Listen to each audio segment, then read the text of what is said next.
also raining a little bit here, but we are Is it? glad to be live. Got a little extra light going on here in the home, so we can kind of compensate for the gray skies out there. But happy to be back here with you, Natalie. We got a few different topics we're going to be discussing today. What are the four things we're going to be discussing? Okay, we've got a lot to cover. And the first thing that we're going to be talking about today is that the Department of Homeland Security says that it's in the beginning stages of a vetting process concerning an immigrant reality TV show that focuses on people, basically fighting for citizenship, which is going to be wild. I can't wait to get your thoughts, and I can't wait to get everybody's thoughts for everybody that's joining us. The second topic is really interesting and kind of goes hand in hand. We're still on the topic of immigration. This is Representative LaMonica McIver, and she's been charged with felony assault after a Newark ICE protest. That's interesting because what is going to be defined as assault in this case? And of course, she is a Democrat. And I'm sorry, my light keeps going out. It is also raining here, like I said. And so if I go dark, just know that's what's happening. All right. And then the third topic we're going to be touching on, this was kind of interesting. The Senate passed a surprise no tax on tip bill. We've been hearing a lot about this in the news. Will they, won't they? Here's what it's going to mean for workers. We're going to get into all of that. And then we're going to conclude with a story that's really, really worked me up, let's say. This one is about a woman who is brain dead. She is pregnant, and she is not allowed to be, let's say, let go. The state is forcing her to basically act as an incubator for her fetus against her family's wishes. And so, wow, this really raises a lot of issues around the idea of bodily autonomy. I'll be curious to what you guys think on that. But Desmond, let's really kick things off going back to the top here Yeah. and talk a little bit about this reality show situation. If you'd like to share with everybody what's going on. Right. So, got a couple different pieces here from both CNN and the Daily Mail, kind of combine some different information here to give everyone some context on what's going on here. Seeing that the Department of Homeland Security was apparently reviewing a reality TV show pitch where Mm-hmm. immigrants would compete for American citizenship. This is according to a spokesperson who said in a statement to CNN that the show in question is in the very beginning stages of the vetting process and that it has not, received approval or denial by the staff. Mm-hmm. So this is coming from someone named Rob Worsoff, who is a Canadian immigrant himself, says Mm-hmm. that he also has credits including Duck Dynasty and The Biggest Loser. Said that he has pitched the idea as far back as the Obama administration, Mm-hmm. but hasn't got any bites yet. And said that he's had three conversations with the current DHS and about the pitch, and that they have, quote, they have gone far. But said that Secretary Kristi Noem has not been involved in any of the discussions. She came out in a Senate hearing just this week, said that there's actually no validity to this story, Mm-hmm. said that she has no knowledge of any reality TV show. And that's kind of where the facts of the matter stand Right. right now. So we do have a DHS spokesperson who came out and did acknowledge that there was talks about this. And Mm-hmm. you also have Mm-hmm. this TV producer who's saying that, yes, I've had multiple conversations with people at DHS. And then we have Kristi Noem talking about how this has never really happened. I don't really know what's going on here. So Right. conflicting information even from within DHS here. So Yeah. I guess it really comes down to who do you believe, right? Yeah. So Natalie, what are your thoughts as you heard this story come across the wire, and what you're thinking now after you hear the kind of back and forth that we're hearing from both sides? Yeah, I mean, we're seeing some comments here from people, and this one person says there's so much to deal with; it's overwhelming. And another person just mentioned, this is a distraction story. Dawn, keep. And here's what I'll say to that, because this does fit with what I was going to talk about from my perspective. Yeah. It is a distraction, but it's distracting in the sense that it's so abhorrent what they're proposing and what they're trying to do and what they've continued to do, because I don't believe for a second that she has no idea, first of all. But what I think this administration is excellent at doing is Yeah. overstimulating, overwhelming us with information, but putting out these kernels of things so we become softer to the ideas and the policies that they do want to implement that are going to be very, very harmful. So yes, this is giving like Hunger Games energy. This reminds me, it sort of harkened back to the era of time where, you know, Black and brown people were sort of put out as spectacle for white people's enjoyment. I mean, you have this whole nation built on genocide and enslavement. To me, this really fits in with that sort of philosophical framework of how you look at those people, those bodies, and how it is for entertainment. Whether or not this comes into fruition, it actually doesn't matter. What I'm concerned about, once again, is how we're framing a narrative around who is worthy and unworthy to be in this country and who can pass. I don't think you would see this in another time. Of course, maybe they've been pitching this, but no outlet would have picked this up because it wasn't something that was actually possibly going to transpire. But now that Trump has control of the mainstream media and, of course, his inside cabinet, they all want to see this kind of policy be pushed forward where people have to basically kiss the ring and beg to enter this country. And for what? For what at this point? So I'm very concerned about the sentiment that surrounds this narrative that's being pushed out everywhere. What about you? I mean, it feels like it's just I want to just go back to what we know about the story really quick. Yeah. Kristi Noem says that she's never heard anything about this. Maybe that is true. Let's just say, Right. I want to take that at face value for a second. Maybe she's never heard anything about this. But there were people in her department who did acknowledge to having conversations with this person.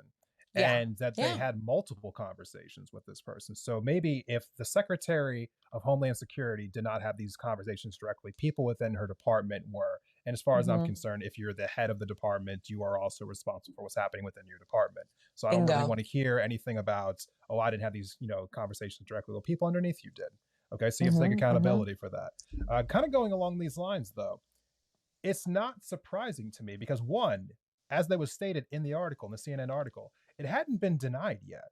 So maybe they haven't approved it, but they also haven't denied it. So they are acknowledging that they were considering it. Okay, so this does fall right into the ideas of what we know about the Trump administration this time around, even more so than the first time around, which is the continual attempt to try to dehumanize certain classes of people, certain groups of people. Yeah. And I believe that it is just a pretext for them to go even further. Bingo. They want to continue to push as much as they possibly can the bounds of what is legal, of what is the societal norms, and see what they can get away with.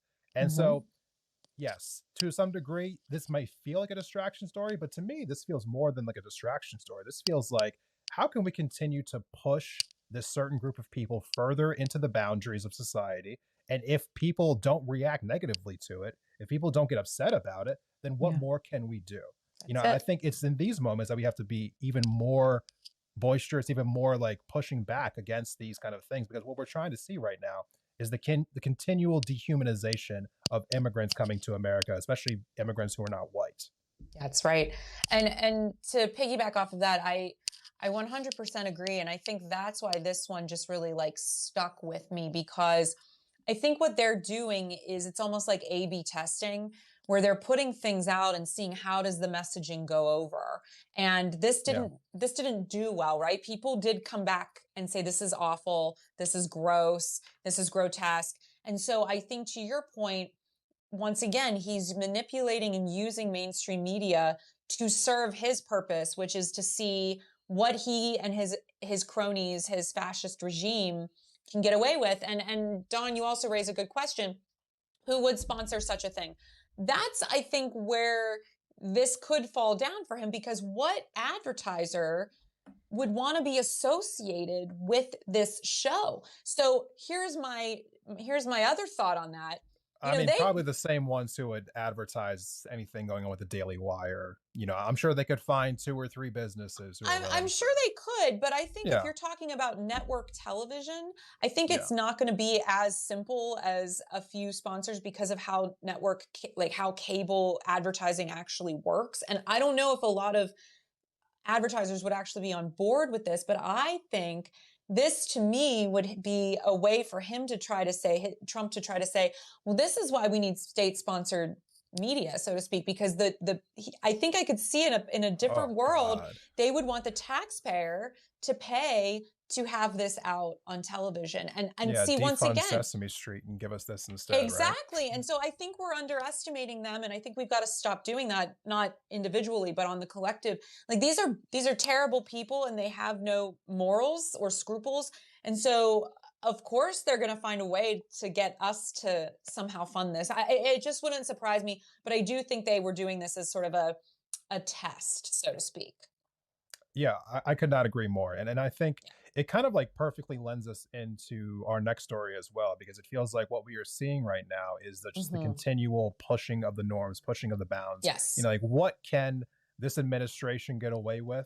They're going to continually try to like push that envelope. We've been seeing that over the first 3 months here, 4 months. Yes. God, has it only been that long? What was our second story for this week? Okay. Sorry for that segue, guys, but I'm like, it's only been a few months. Okay. It really has. This has been everywhere, but I'm pulling this from CBS News. I'm going to just read you a couple graphs here. The Justice Department on Tuesday filed felony charges against New Jersey Democratic Representative LaMonica McIver for allegedly assaulting a federal law enforcement officer during a clash earlier this month between protesters and police outside of a Newark, New Jersey ICE detention center. Charging documents, they have them listed below. She was charged with assaulting, impeding, and interfering with law enforcement. Haba is a close. This is the U.S. Attorney for New Jersey saying this. His name is Alina Habab, and they're a close Trump ally and served as his personal attorney in the criminal trial, which I also find really interesting. Ironic. That, how funny that they're all in bed together. And so there is a sworn affidavit that McIver and others attempted to block someone's arrest. Someone was being arrested by creating a human shield. She slammed her forearm into the body of a uniformed Homeland Security investigations agent, reached out and tried to restrain that agent from grabbing. It was the mayor at the time. He also alleged that after Baraka was in custody, the Congresswoman pushed an ICE officer and used each of her forearms to forcibly strike them, to which I say, chef's kiss. I mean, there's nothing I love more than waking up in the morning and seeing an ICE agent getting what's coming to him. I mean, I'm sorry. Like, who are we supposed to feel bad for in this story? Because I only feel sympathy for her personally. What are your initial reactions to this? Okay. He's taking a breath, guys. It's scary when he takes a breath. I watched the video. Yes. A couple different times. So basically, ICE agents intervened, tried to grab the Congresswoman. Yes. And like any normal person in that moment, she reacted by trying to push them off of her. Right. I got to tell you, because if anyone tries to put their hands on me, my first reaction is going to be, get the hell off of me. I will push exactly. It's just like the first human reaction that anyone has in that moment. You're a member of Congress. You are allowed to investigate that facility. It's something that is part of the job description for them. They're supposed to be going and inspecting these places. That's right. And so they were trying to, you can see the ICE agents in the video trying to like wrap their arms around her. She basically just says like, get off me. Get off me. Have them get off of the mayor as well. And I think the thing that's really telling about all this, as the Republicans are going completely haywire over this. I mean, in fact, we have Congresswoman Nancy Mace, who can't seem to stay out of the news right now. She must be angling for a bigger job. She has filed a resolution to expel Congresswoman McIver from Congress. Expel her from Congress for pushing somebody who tried to grip them up. You can't make this up. These are such unserious people. But okay. The thing that's most telling about this, Congresswoman McIver was on CNN, after this whole event had happened. And the one thing that she noted, she was like, if we were doing something so wrong, then someone needs to explain why after this all went down, they still let us in the facility, gave us a tour of the place, and let us speak to detainees and do a full inspection after all that had went down. So even the people in the facility didn't think that anything had truly been done, like that was so nefarious, so heinous in that moment, because they still let her in to do her inspection, why she was there in the first place. So this is all a giant joke as far as I'm concerned. you want to talk about a real distraction story. Here's your distraction story in Yeah. the sense of being like, she did not do anything wrong here. And it's laughable to me that the Republicans are trying to like, make her look like she's some violent criminal. And I loved how Please. Jasmine Crockett was able to actually put videos up into, a House hearing just yesterday, showing footage of January 6th Oh, I alongside know. the footage of her and being like, okay, who's the real criminal here? Look who the Republicans are actually demonizing and look who they protect. Yeah. Well, and I'd like to also share this statement. After the charges were announced, MacIver said that the charges are purely political and mischaracterize and distort what happened outside Delaney Hall. Paul J. Fishman, an attorney for MacIver, said it was a spectacularly inappropriate thing to charge her over the Delaney Hall incident, and that ICE agents chose to escalate what should have been a peaceful situation into chaos. And Yeah. I think that really does sum up what went down here, right? And once again, I'm also just really annoyed in general that anyone would. I'm annoyed in general by this whole situation because of the reality that we shouldn't even be in this situation. Like, we have allowed ICE so much leeway, just like we've allowed the police so much leeway over the years. And I don't think ICE could have gotten to this level and this place had we not put real restrictions on what police could have done and could be doing in their own communities. But because we refuse to rein in our cops, these guys feel like they have carte blanche. And that's what's really concerning to me. These ICE agents are nothing more than a bunch of bullies. And what do bullies respond to? They respond to strength. You push, she pushed back. And then they go and cry their eyes out. A bunch of bullies. And if there's one thing I can't stand, it's that. So I really hope this case gets thrown out. I think it's absolute theater. I think it's absolutely ridiculous. But I will say this is the kind of thing I want to see more from the Democrats. I want to see them getting arrested. I want to see them pushing back. I want them to go into spaces that they're being told they don't have the authority to be in. I want to see that because that shows to me that they know that the spaces that we're in right now are not normal. Because the more that we continue to normalize this behavior, the more that the Cory Bookers of the party continue to vote for Republican appointees, the less... You stole that one from me. Oh no! The less you can expand on it, but the less we're going to have a chance to undo this damage before it gets away with us. We're on a runaway train, and I still think there's a chance to get us back on track, but it's going to take good trouble. And this, to me, is what that is. And you got to actually put your neck out there a little bit. It's such basic politics. Yeah. It really is. I mean, and this is why I think I rolled my eyes so much in the beginning of this term when I would hear Democrats like Hakeem Jeffries, say things to the effect of like, well, what do you want us to do? Well, what do you want us to do? It's like you act as if, legislative power is the only power that you have as members of Congress. In fact, your soft power is actually more prevalent all of the time. Yep. All of the time. Your actions, your showing up to certain events, so what you say on TV, like what you're saying on social media, the testimonies you're making within the chambers, like these have always to a degree had more power because of the fact there's so much gridlock in Washington that your voice, your pulpit has always been the most, important thing that you can use on a day-to-day basis. So yes, absolutely love this. Absolutely despise seeing Cory Booker vote to confirm a member of Trump's family, which we don't need to go there today, but this is the reason why I was so sour on Booker the last time we had this conversation about him. I was like, well, just give it a few minutes. We'll see what happens next. No, it's true. It's like you can't get excited about these people doing their jobs because the minute you do, because you and I, we were both very skeptical about his intentions. And unfortunately, we were proven right on that, and just give us some more time, see what he does next. Exactly. If anybody's just joining us, I'm Natalie Bencivenga, and I'm with my friend Desmond Price of Independent Thought.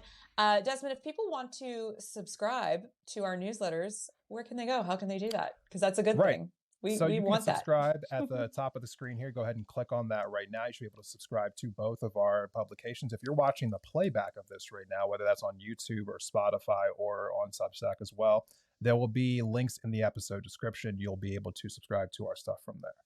Amazing. Good Yeah. spiel. Good spiel, friend. Okay, let's Trying to move get it it down. along. Yes, because this next story is kind of interesting because we're talking about all of this polarization, all Yeah. of this gridlock, but there are wins happening, and this is a small but mighty victory, I would think. So let's talk about what you think of this. Debatable. Oh, Debatable. So the I'm Senate intrigued has already. approved, the no tax on tips bill, Mhm. 100-0, Mhm. completely unanimous. Yep. This legislation is going to, deliver on a big key promise for Donald Trump. So, obviously he was really excited about this. I was a little surprised to see all the Democrats get on board with this, but Mhm. Mhm. a couple different details here because I think the importance of this legislation is actually in the details. Tell us. So, the legislation would create a tax deduction worth up to $25,000 for tips limited to cash tips that workers report to their employers for withholding purposes on payroll taxes. The tax rates will also be restricted to employees who earn $160,000 a year in 2025. That amount will rise with inflation in the coming years.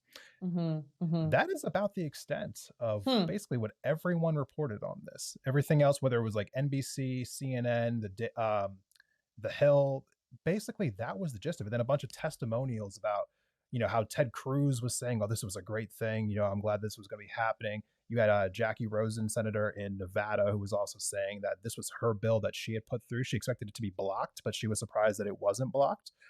So she had, brought it to the Senate for unanimous consent. She got it. So this is going to be forwarded to the House, which Republicans Mhm. have the majority in the House, so it should be passed there. Trump is obviously going to sign this into law. So everyone's going to claim a huge victory here. And before I pour cold water all over this, Natalie, what are your thoughts on this first? Wow. Sometimes when you talk, I go through so many phases of reaction because I'm like, yes, Yeah, and then I'm like, wait a minute. And so I did that just now because yeah, you kind of planted a seed in my brain. Because at first I was excited, but then as you're telling me more, and as I'm hmm, as I'm looking at this myself, I want to ask a question first, and this is just so sure. I fully understand in case anybody else might be feeling this way. Okay, so it's applying to workers who typically receive cash tips reported to their employees. So does that mean if I'm a waiter or a waitress and I get $100 in tips that night, Hmm. those tips I need to report to payroll in order to receive the deduction? So I'll try to Why would explain a I little bit report my here. cash tips? I guess I'm just That's the question. because That's the question. Actually, I can go a little bit further into this one. I used to work for tips. yes. I had two roommates who worked for tips for years. My Hmm. partner worked for tips for years. We are a tipped people, You're a tipped people. You Yeah, understand tips. Got you. Hmm. waitresses, delivery drivers. This has been our thing. So first and foremost, for the longest time now, you don't really get a choice in the matter. Your credit card tips are always reported no Right. matter what. You don't have a say in Right. it. And so when that happens, the actual amount of money that you'll receive on your paycheck actually almost gets like deducted based upon like how much money you're getting on your credit card tips. And so people Hmm. are always annoyed getting credit card tips because it ends up meaning smaller paychecks for them. So, people who kind of are more familiar with this, they will Hmm. try to tip people in cash because you don't have to Yeah. report your cash tips, and almost no one does. Okay. Right. So Right. that's actually flies in the face of this bill a little bit because they're saying like, oh, you can take a deduction off of your cash tips. Like, okay, but no one reports their cash tips. Okay, nobody who's actually a career delivery driver, waiter, waitress, someone who works for tips, you're never reporting your cash tips. Right. So this is a giant just So it's a what's the joke. phrase? What's the phrase we use here? I mean, this is a pandering of all pandering bills. This is a whole bunch of nothing. Okay. Yeah. People who work in the service industry Mm. never report their cash tips. And I Right. think anybody who would craft a bill like this would know that. Okay. So this is a way to just virtue signal to your base that you Yeah. did a thing that you didn't actually do. Because I Yes. got to tell you, in a given day, Mm. 90%, if not more, of your tips are coming from credit card tips because most people pay with credit or debit cards, right? Right. No one's actually paying in cash anymore. Not really. It's a very small percentage, all things considered. So this is going to help no one. And so when you see it passing the Senate 100-0, my first thought was, no one's gonna be affected by this, so it's fine. Yeah, this Wow. actually does nothing for anyone. Well, So yes, of course it got unanimous consent because there's no actual harm to the business community whatsoever. that's so interesting because I was thinking about this. And first of all, I'm also glad to hear this about the tips because I always try to tip Yeah, cash, even if I pay on my yeah, card. So now I'm going to keep doing that. That just gives me another reason to continue to do that. But I was thinking about this and on the way home, and I was thinking like, hmm, even if you agreed with this in the yeah. political climate that we're in, I don't think the Democrats should be going along with the Republicans for anything, for any reason, at any point. Because once again, I think it still normalizes the insanity of the situation.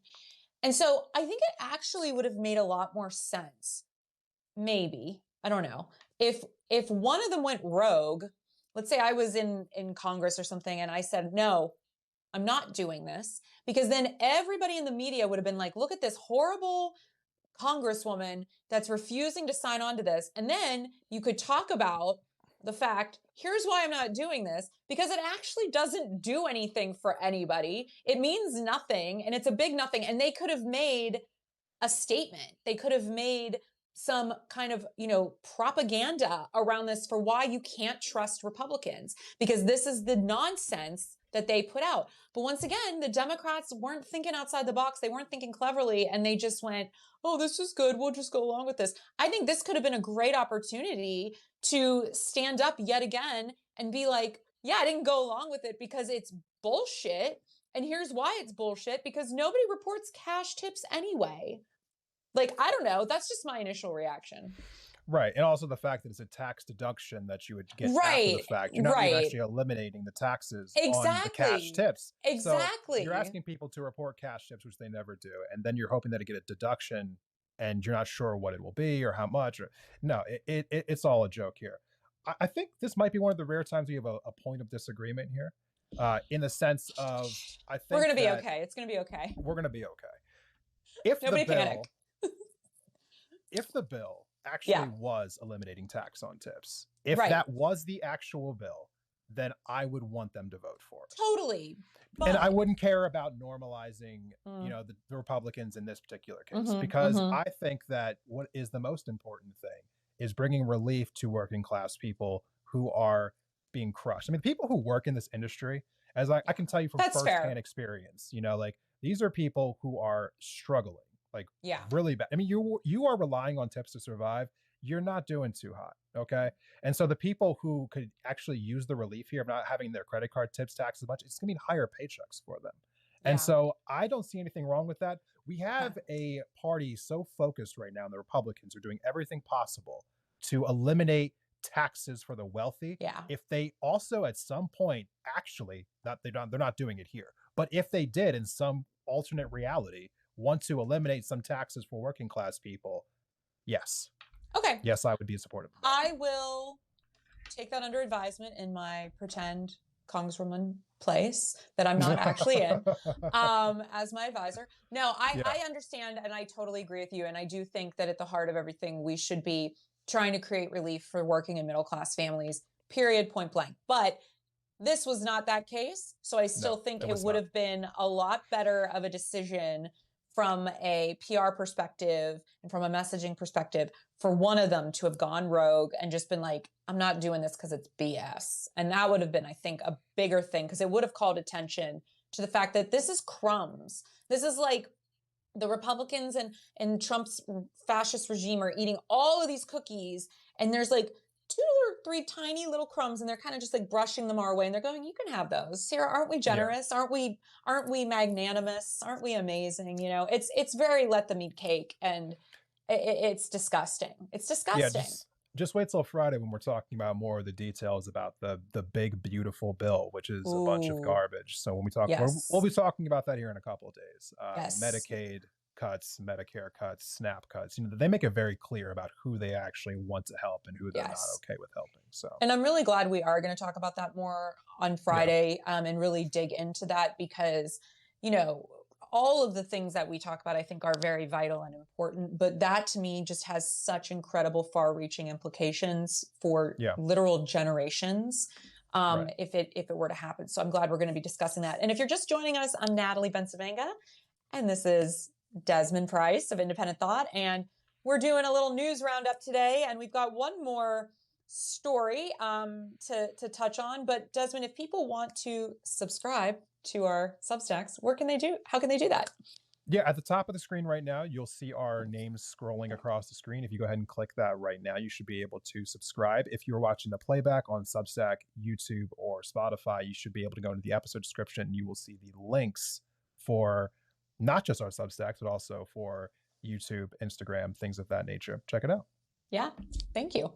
Yeah. Before we move on, I want to read one more comment from Jacqueline Kerr, who's really our star commenter today. We've got a lot of great comments from people, but she's had some good ones. Jacqueline says, people have left teaching to work as a waiter, server, because they can make more money. What does that then say about what teachers make? One of the things these bills are all glossing over is the need for a living wage.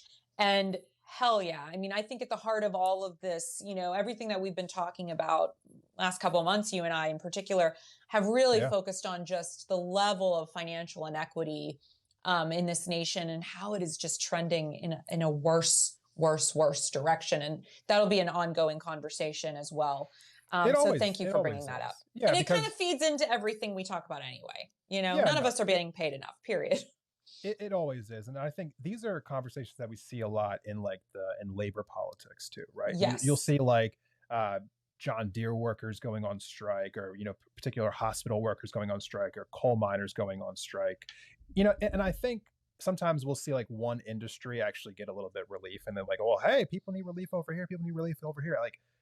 We all acknowledge that across the board people are not being paid enough, and I think that we need to be having solidarity, amongst all of us, to be okay, yes, it would be nice if everyone's wages were going up, and we're all fighting for that. But every time that we see the potential for someone who is struggling, getting some relief, getting more of a wage increase, getting a better chance to live a better life, we need to be rooting for that, because that will eventually be, somebody else's turn, somebody else's turn, somebody else's turn. And I agree, it should be everyone's turn all at once. But unfortunately, in the system that we are in, it just hasn't gone that way yet. Yeah. But we are trying to fight a bunch of little battles, everywhere that we can, unfortunately. Yeah, but, and I think that is because of the siloing of the ways in which they divide us through gender, through race, through all of these isms, right? Because if we did have actual class solidarity, I mean, what did they say? It would only take 3.5% of us to sit out, and we could shut it all down. Strike. Yeah. That's not a lot of people. That's not a lot of people. So I do think that having these kinds of conversations and continuing to hit home, that we are in a class war is an important component to being a journalist and a content creator in today's world in particular, because we got to speak it before we can actually make it happen.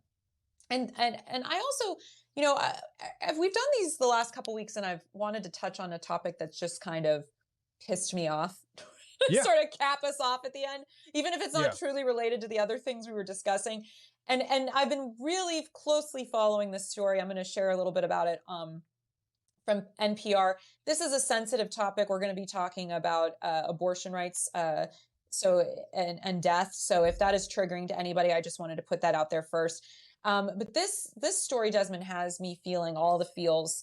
And I'm curious what you think of it. So this was from NPR earlier today, and I've been following it closely for updates because there's been some conflicting report about what's going on currently, but this is the most updated information that I have. So if any of you are watching and you have anything else to update, please let us know.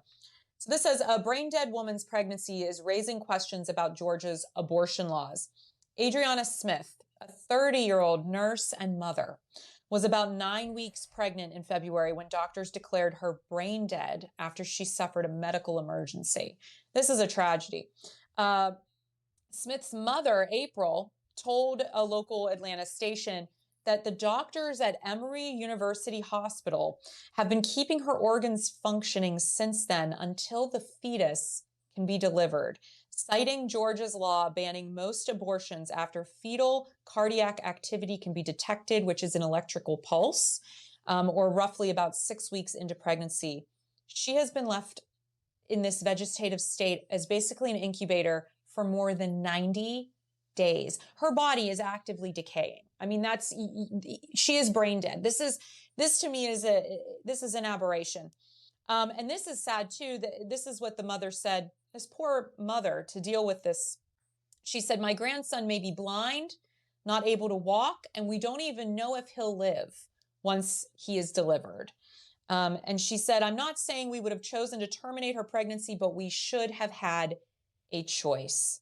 And so now this is turning into a huge legal battle about who actually has the right over the body, right? And in particular, women's bodies, and in particular, birthing people's bodies. And this struck such a chord in me because, to me, the lack of dignity that this person is being given, being forced to physically stay alive in order to salvage a fetus.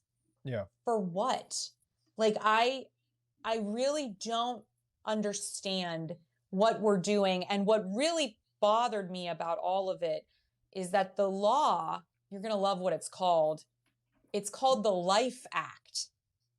And it was narrowly passed and signed into law by Governor Brian Kemp in 2019, but it was not it wasn't enforced until Roe v. Wade fell in 22. And so once again, we have to remember that elections matter. And to your point earlier, sometimes we need to focus on what is going to do the least harm and what is going to do the most harm. And then if we go all the way back to the beginning of our conversation around bodies and autonomy and who has the right to exploit, the state should not be in charge here with this situation. This should be between this grieving family and medical licensed professionals who provide options for the most humane way of dealing with this incredibly abhorrent situation. So I was just, every level of me was just screaming about this. Yeah. God, it feels like I don't know. There's a conflicting place for me to be right now, in the sense of like, should I even be speaking on this issue? Like, I'll never be able to give birth, and I feel like maybe more men should be adopting this feeling, to where, like, how much should we be interjecting ourselves into a conversation that we can never really be a part of? Like, I'll never be able to give birth. And so but I think too many people who are men in this country have decided to take it upon themselves to legislate these things and say that we actually are going to come down to be the arbiters of what is okay and what's not okay, even though this will never be something that we will ever experience in our lifetime. Yeah. And for me, I have heard this, abortion is the one topic to where when I hear the arguments in reverse, like, I understand why some people feel the way that they do. I just don't agree with it. Like, I think that I've heard some pro-life arguments where people will get, very passionate about why they feel the way they feel about, a child, is it a child? At what point is it a child? People get into the religion about it, so on and so forth. I've always fallen into the exact same place with these things. I fell into these places, and maybe this might be controversial for people to hear me say who are on the left, but I felt the same way about, vaccine mandates. I feel the same way about abortion. I feel the same way about people who are trans getting their hormone therapy, or is they're getting any like any kind of gender conforming surgeries. It is your body, and you should be able to do what you see fit with it. And I do not think that the state has any right to be interfering in this in any way, shape, or form. I just don't. It is a really straightforward position for me. I think that any decision that involves you or your body should come down to yourself, your family, your doctors, the end. And every time that the government tries to get involved with that, I just think that it's an overreach. I really do. At the end of the day, like, I just do not think that there's any place for them to be getting involved, saying like what you should be doing with your body. And I don't understand people who feel differently than that. I mean, I hear them, I understand their arguments, but I do not agree. Not even the slightest, Natalie. I really don't. But I feel like, if anything, I want to be hearing more of your opinion on this story, because I feel like my opinion is just not as relevant here right now. No, I think your opinion is very relevant. And I actually think it's really important that we have men speaking up, because, to your point, it's like we've gone so far from trusting women with their own and birthing people with their own bodily decisions, right? That I think we do need allies from people that can't give birth to also stand with us, not in front of us, but with us in these conversations. And in particular, you were talking about other things, mandates on vaccines, et cetera. I think we'd probably differ slightly there, not as probably far apart as you would think. But with me in particular, the way I look at it is, I can't get pregnant from it being in the air, right? No. It has to happen to me. Okay. So we haven't figured out that immaculate conception angle yet. It's called a vasectomy. Well, there you go. Well, that's true. That's true. And so I think when we're talking about it is happening to someone and it is only happening to them and it can't, it doesn't, it doesn't spread through the air. They are not equivalencies. So I'll speak only to the topic that we're discussing, which right now is discussion around this woman and her vegetative state. And I always go back to this argument of corpses in this country have more rights than the female body, right? I mean, I can't say to you, well, somebody needs those eyes. You have to give me your eyes. Like somebody needs them. Like you'll be okay, but like they need them. Or you have 2 kidneys. Well, my friend needs one. You have to give me one. You can't do that. I can't even do that after a person is dead. You can't just harvest somebody's organs. And so I find it really interesting that you have to mark these boxes and check these things when you go to get a license or whatever, that you're willing to be an organ donor, because we respect the body in those spaces that much. But when it comes to autonomy over women and who gets to be in charge of us, it's never us. Like we would never have these kinds of conversations if it was reversed, because we have our media also looks at women as just things to talk about, things for sale. I was reading an article today in, one of the tabloids, and it was like, one of those, let's rate her bikini body or whatever, it's just always about conversation around the female anatomy, the feminine energy. And of course, it's always put into a derogatory place. And I mean, God, I could go on for hours around thoughts I have on what it is to be a woman in the United States. But at the heart of all of it, I think what it really has always come down to me for is the freedom to dictate my life and the direction of my destiny. And what do I want out of being here?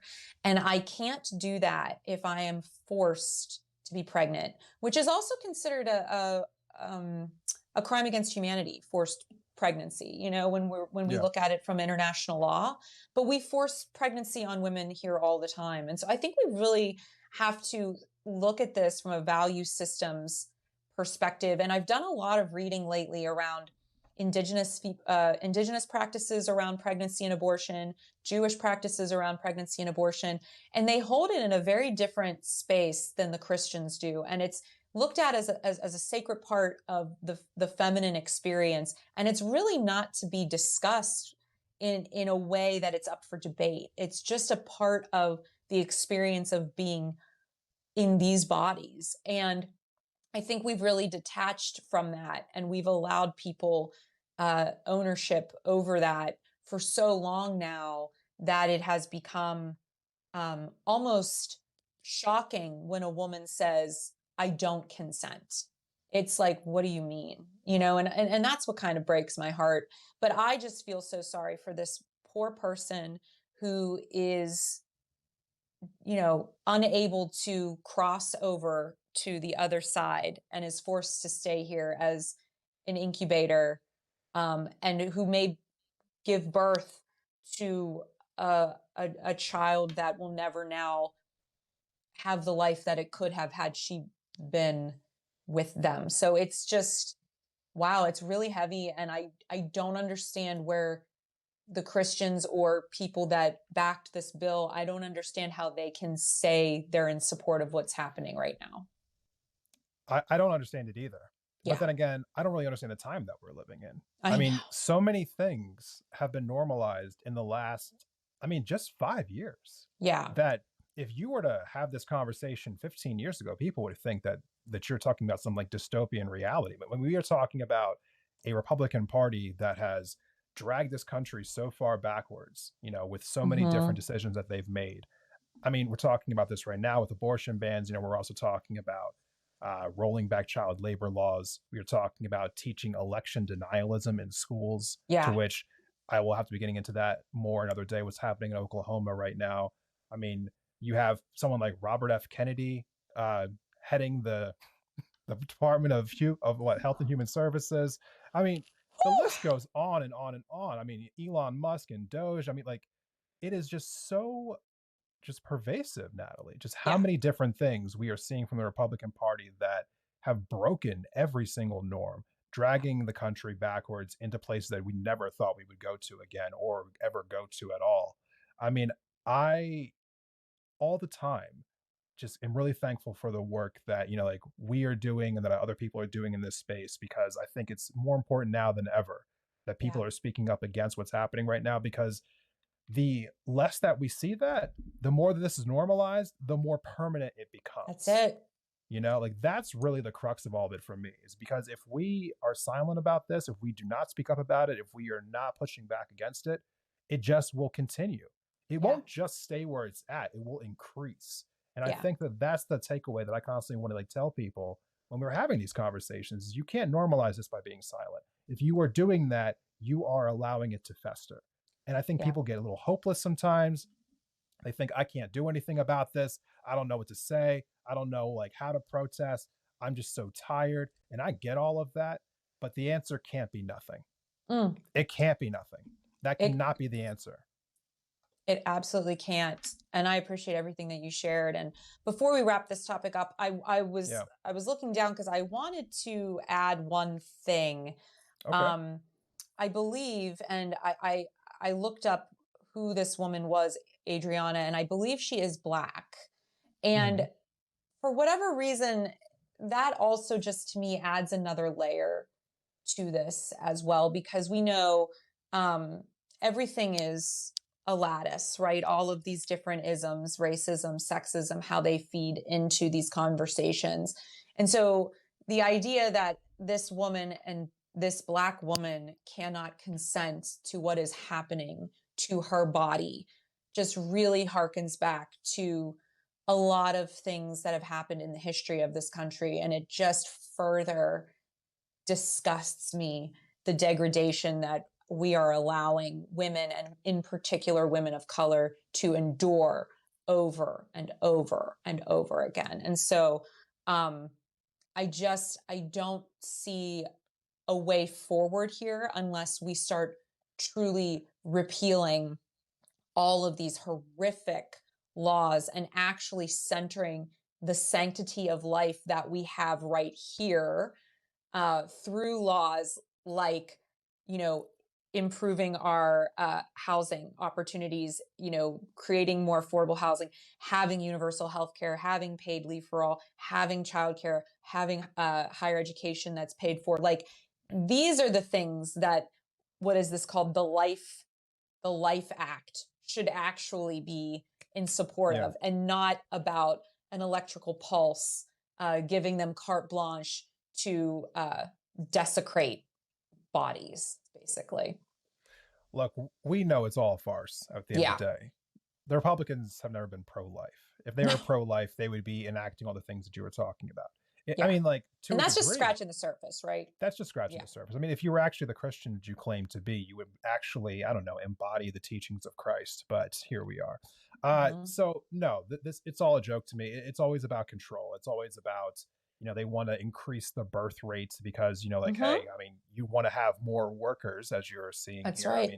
mean, we it's so I can't get over it now. We have to I know. cover the child labor laws. Oh Like, no, we have to. that's what I think about every time I hear about, like, oh, we're trying to protect the children, we're so pro life, and it's like, Yeah. Oh, that's fantastic. You're so pro-life as you're cutting Medicaid and rolling back child labor laws. Every time, that's exactly where my mind goes in these conversations. Every time. Well, and that's Oh. and I know, and thank you to everybody who joined us. I know this got heavy, but I think it was a really important conversation, and Yeah. We are living in extraordinary times, and I think the only way to meet the moment is to be willing to have very uncomfortable, hard conversations and do it through a lens of compassion and community love, because this is not a one and done fix. I keep hearing from a lot of my friends, well, when the Democrats get in 4 years, they'll just undo all of this. That's not how any of this is going to work. They didn't do it last time. They didn't do it last time, but also they had harm, the trifecta. They did. And the harm that has been caused is not going to be these quick fixes. There are people, like we were just pointing out, that are dying, that are imprisoned, that are going through trauma.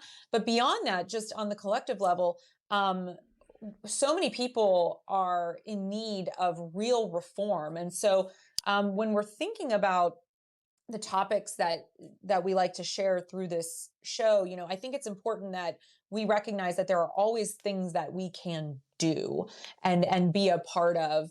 To Desmond's point, don't fall into despair. Get involved with a local organization in your own backyard, even if it's just one thing, one topic, one day a week or a month, something that you can do to plug in, because no one is coming to save us. Like, it is going to be us saving each other. And I think we're going to just all have to get used to rolling up our sleeves a little bit more than previous generations had to in that way. Yeah. Could not agree more. Natalie, thank you so much for being here with me. I really do appreciate it. If anyone is not following Natalie already, you can do so by clicking the top of the screen. Go ahead and follow her on Substack. If you're watching the playback, go ahead and subscribe to her. We will have some links in the episode description. You will see her links for Substack, Instagram, hopefully a YouTube channel in the not too distant future. Natalie. Yes, it's going to be coming soon. I'm working on it. Okay. Mostly from you. Doing my best over here. We will be back on Friday. Yes. With at least 4 topics, possibly 5. It depends on how much I can talk Natalie into staying later. We'll just see what her schedule looks like. So we will have at least 4, though, for you on Friday. We will see everyone then. And hopefully can talk Natalie into doing like 2 of these a week going forward in the future, too. We'll see. I love it. Time will tell. Time will tell. All right. All right, everyone. Thank you so much. We'll see you next time. Thanks, everybody. Bye.